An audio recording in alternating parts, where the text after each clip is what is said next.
All right, here we go. Next story we're diving into is from the AITA subreddit, and this one is titled, Am I the Astronaut for Threatening to Quit My Job Because My Wife Just Randomly Quit Hers? My 35 male wife, 33 female, inherited a large chunk of her late father's sizable estate. She made it very clear that the money she inherited was supposed to go to her dad's bloodline, also known as her and our children, 13 female, 9 male, that I am not entitled to a cent of it. We live in North Dakota, and I make $52K a year doing a property management job that I hate. It gets old driving around dealing with tenants who take their frustration out on me because my boss decided to cut corners. My wife worked as an accounts payable clerk making $32K. She hated her job because there was no growth and it was boring, but she held the job to show her dad she was responsible. Her dad passed, and she now inherited a 5-bedroom, mortgage-free house in another state.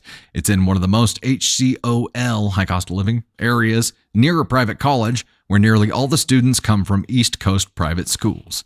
She rented out the house by bedroom to students and gets $6K a month when it's all said and done.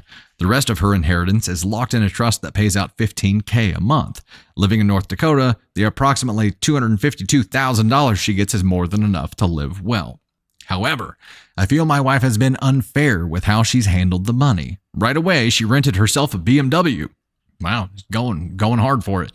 And then she decided she was done cooking and would order out every day. The problem is I have high cholesterol and a lot of the foods aren't good for me.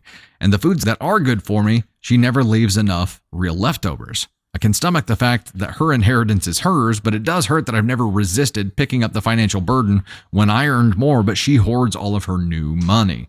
She put her inheritance, disbursements, and rent income all into accounts under her name, and meanwhile, our day job incomes kept going into joint bank accounts.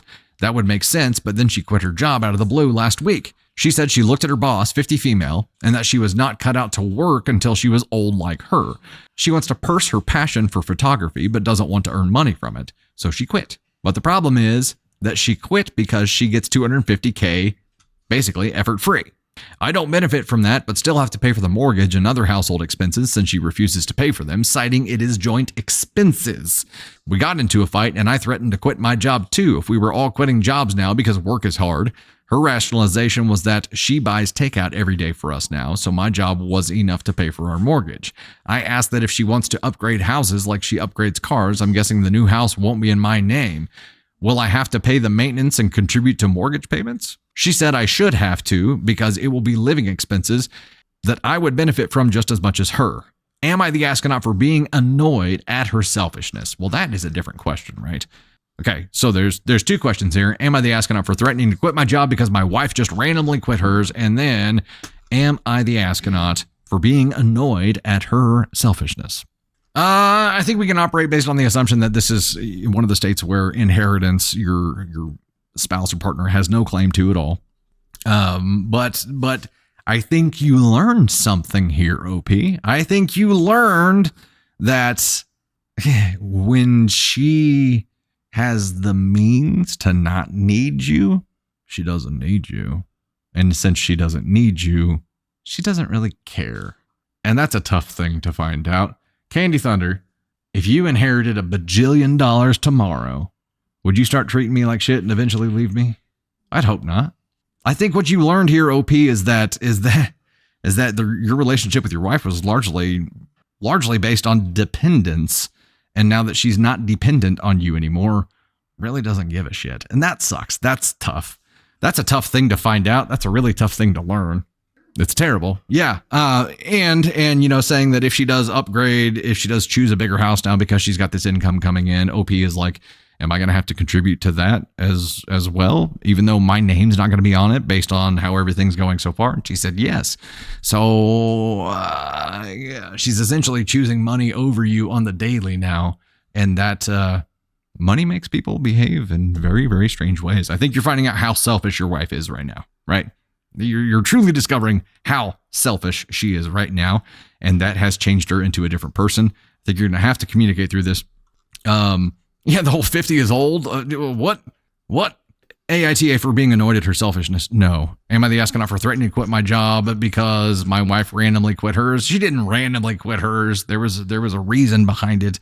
You unfortunately don't have the ability to quit yours because while she was dependent on you for a long time, You cannot be dependent on her because she will not allow it. So you can't. You get threatened to. The only person that's going to hurt is you because she's got enough money to cover it now, and really it seems like could care less if you're there or not. So yeah, it is an empty threat. It definitely is an empty threat. The threatening to quit your job, it's not going to accomplish anything. I don't think she's going to give a shit. I'm going NTA here, period, across the board, because the situation that you're in right now, I imagine would be super frustrating. But you're finding out that the person you've been married to for a long time really only was with you because she was dependent on you. Now, you have 2 kids though, right? 13 and 9. That's super unfortunate. It feels like these people should not be married right now, but you've got 2 kids involved here as well. And judging by what we know so far, yes, she's going to have them set up and she's going to take care of them just fine. But when they're with you, there's going to be a stark contrast. So I don't expect her to make that easy. It will become complicated here.